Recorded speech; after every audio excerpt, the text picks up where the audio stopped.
Herbal pills. Herbal pills are pretty straightforward and easy to make.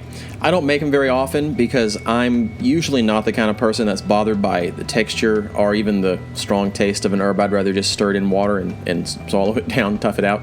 But a lot of people, they don't like the texture of those herbs floating around there in their drink, or you may have an herb that does have a rather unpleasant taste. And if you want to avoid those things, well, then herbal pills are a great alternative. So these are really easy to make. They only require 3 ingredients, and one of them is water. So, it's pretty simple. You'll need 2 different herbs. One is whatever herb you're wanting to ingest, whatever it is that you want to take. And the other one is going to be a binder herb. So a binder herb, as the name implies, its job is to bind or hold everything together. And these are herbs, any herb that contains a high amount of mucilage. I know that sounds gross, and it feels kind of slimy too, but all it is a polysaccharide that the plant produces, that it absorbs water, and it has this sort of slimy texture. It's actually very good for the body. We don't really digest it, but it has this soothing quality for the body, so it's good for you. So whenever you come across these instructions, say on the internet or in a book, pretty much always they're going to say to use 1 part of the binder herb for every 9 parts of the medicinal herb.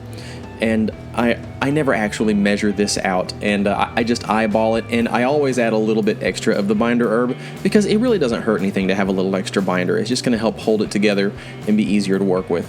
Add a little bit of water at a time, making sure that it gets thoroughly incorporated before you add any more water. Because it's really easy to add too much water and then it's just too watery to work with. So take your time and make sure that it really has absorbed all of the available water before you add any more. And what you want is to get a stiff dough, or something that you could model and form like clay. Some good binder herbs that you typically hear about are slippery elm, or really any of the elms should work, or marshmallow root. Comfrey leaf has a lot of mucilage too. Some people use those. Some people are a little hesitant on using comfrey internally, but that's the subject of a different video. But if you don't have those herbs around, there is a really good common garden solution, and that is okra. Yeah, okra is in the mallow family, or the Malavaceae family. It's the same family that marshmallow is in. Pretty much all of these mallow family plants tend to produce a lot of mucilage. So if you're growing okra in your garden and you've let a few of the pods get too big and they're too woody to be eaten, you can still harvest them. Go ahead and saw through them, get them cut up, and put them on a dehydrator to get all the moisture out, and powder them real good. And then that powder, that is your binding herb. Okay, so you mix the thing up. When it gets to a consistency you can work with, go ahead and get it out and mold it with your hands.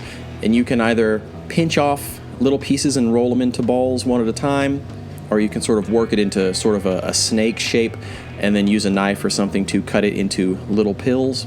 You can reshape those by hands if you want. Now, a common mistake is making these things too big. Remember that you are going to want to swallow this, so smaller is better, and if you want more of the herb, just take more than one of the little pills.